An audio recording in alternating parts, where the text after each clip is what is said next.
آپ خود بھی تجزیہ کریں کہ یہ اجازت صحیح ملی ہے یا غلط ملی ہے، کیونکہ آج کل خلافتیں ہول سیل کے حساب سے بٹ رہی ہیں.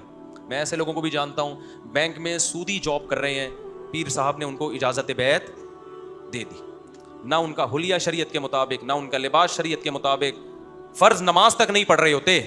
تو اب یہ گدی چل رہی ہے، گدی نہیں ہوتی جیسے گاؤں دیہاتوں میں پیر صاحب کی گدی ہے، گدی پہ فلاں کے بیٹھ گیا، تو گدی پہ دیکھو بیٹھا کون ہوتا ہے؟ سگریٹ پی رہا ہے، پان کھا رہا ہے، خواتین بے پردہ صبح شام آ کے بیٹھ رہی ہیں، بس جی گدی ہے جی، پیر صاحب کیا ہیں بہت پہنچے ہوئے ہیں. تو یہ وہ تصوف نہیں ہے جو مشائخ اور بزرگان دین نے شروع کیا تھا. سمجھ میں آ رہی ہے بات؟ یہ وہ والا تصوف نہیں ہے.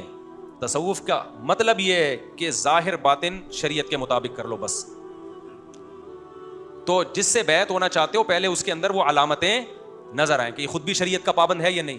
نمبر 2، ان کو جن بزرگوں سے اجازت ملی ہے وہ خود بھی قابل اعتماد ہیں یا نہیں ہے. ایسا تو نہیں کسی بدعتی سے اجازت ملی ہو. گدی نشین جو چل رہے ہوتے ہیں جاہل لوگ، قوالیاں یا قبروں پہ سردے ہو رہے ہیں، ایسے بزرگوں کو میں جانتا ہوں آج کل ایک ٹائم کی نماز نہیں پڑھتے، وہ کرامتوں کے قصے صبح شام بیان کرتے رہتے ہیں بیٹھ کے. نا بھائی اصل کیا ہے؟ قرآن اور سنت. قرآن و سنت کو فالو کرے. ایک منٹ یہ بھی لیتا ہوں آپ سے.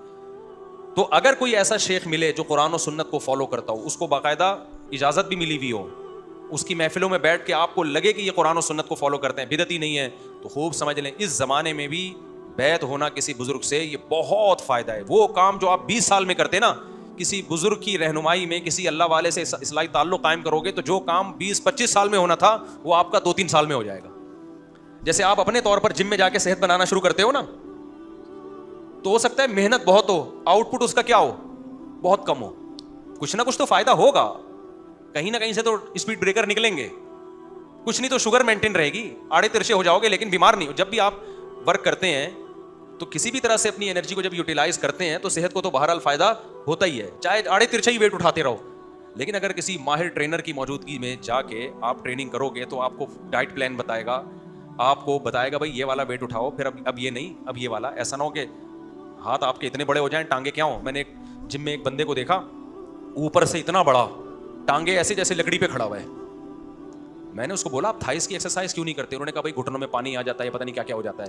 میں نے کہا یہ جو اتنا بڑا جسم آپ کے باریک سی ٹانگوں نے اٹھایا ہوا ہے، یہ ٹانگیں بیٹھ جائیں گی، زمین میں دھس جاؤ گے کسی دن. تو کسی ٹرینر سے اگر رابطہ کر لیتے، انٹرنیٹ پہ ادھر ادھر دیکھا ہوگا کہیں کہ تھائس لگانے سے یہ ہو جاتا ہے، تھائس کی ایکسرسائز سے کچھ، نیٹ پہ تو سب کچھ پڑا ہوا ہے، بس وہیں سن کے ایمان لے آئے. کسی پراپر ٹرینر سے جا کے پوچھتے تو وہ بتاتا بھائی تھائس تو سب سے زیادہ اہم ہے، پہلے نیچے کی عمارت کو تو مضبوط کرو، یہ اوپر کا دھڑ کس پہ رکھا ہوا ہے آپ نے؟ جو لوگ اوپر کی ورزشیں کرتے رہتے ہیں نا، تھائس وغیرہ نہیں کرتے، وہ گھٹنے جواب دے جاتے ہیں ان کے تھوڑے دنوں میں. اتنا ویٹ اٹھایا ہوا ہوتا ہے، گھٹنے نے اوپر لے کے گھوم رہا ہوتا ہے وہ، صحیح ہے نا. تو اب کیا ہے، ٹرینر کیا کر دیتا ہے، ایسی خوراکیں بتا دیتا ہے، ایسے ٹپس بتا دیتا ہے، اور پھر آپ کو بار بار اس سے ہدایت لینی پڑتی ہے. ایسا نہیں ہوتا کتاب میں پرچہ لکھ کے چلا گیا کہ 10 سال تک اس اصولوں پر عمل کرو. نہ، ہر ہفتے وہ رپورٹ طلب کرتا ہے. 1 مہینے بعد آپ کی باڈی کو دیکھے گا، ہاں بھائی کولیسٹرول کم ہو رہا ہے، نہیں ہو رہا، کیا ہو رہا ہے، پھر خوراک آپ کے حساب سے کیا کرے گا، چینج کرے گا. بھائی یہ آپ پہ موافق نہیں ہے، آپ ایسا کرو، یہ کھا لو، آپ تھوڑی سی میٹھا بڑھا دو، بہت ہی باریک ہوتے جا رہے ہو، ٹھیک ہے نا، لڈو مڈو کھا لو، اس طرح کرتا ہے نا. تو یہ اسی طرح جس بزرگ سے اصلاحی تعلق قائم کیا جاتا ہے تو اس سے تعلق قائم رکھا جاتا ہے. وہ گائیڈ کرتے ہیں، پوری زندگی گائیڈ کرتے رہتے ہیں، اس کے بڑے فائدے ہوتے ہیں انسان